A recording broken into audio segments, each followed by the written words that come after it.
Dungeons & Dragons, and if you're curious about D&D 4th edition, then this video is for you. As you might already know, D&D is a game you play with the aid of some dice, some miniatures, and books. But what really makes D&D special is that it's a game you play together with your friends. It's shared storytelling with lots of social interaction, both in the game and around the table. You and your friends play heroes, exploring a medieval fantasy world. Your goals are to complete quests, explore ancient ruins and dungeons, fight monsters, find treasure, and become more powerful.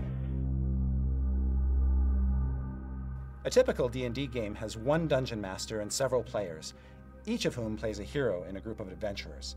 If you're a player, you get to build your own hero, your character, and for that you need the Player's Handbook.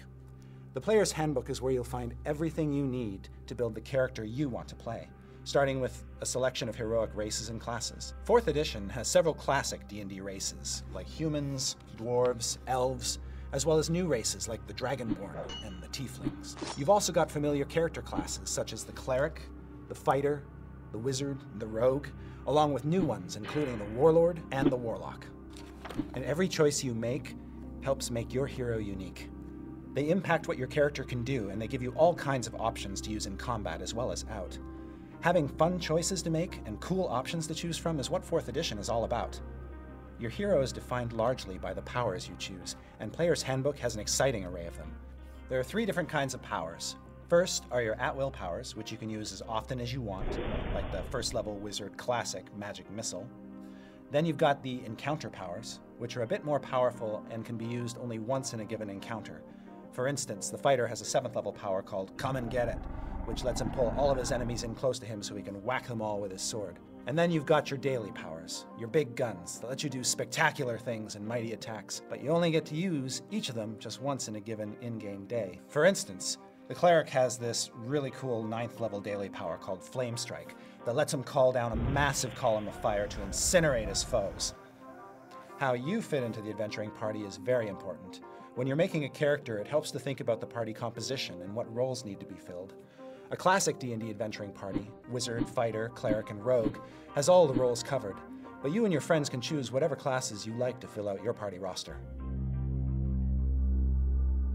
The Dungeon Master's main job is to build encounters that the players will enjoy, by choosing the right monsters for the job.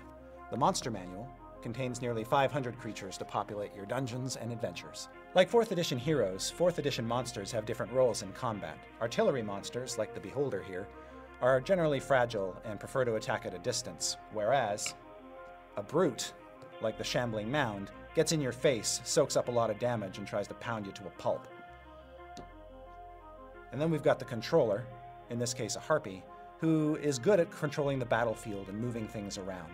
So, different monsters are dangerous in different ways, but because the Monster Manual gives the roles and tactics for each creature, the DM knows how they should fight, and that helps make encounters more interesting and challenging for the whole adventuring party.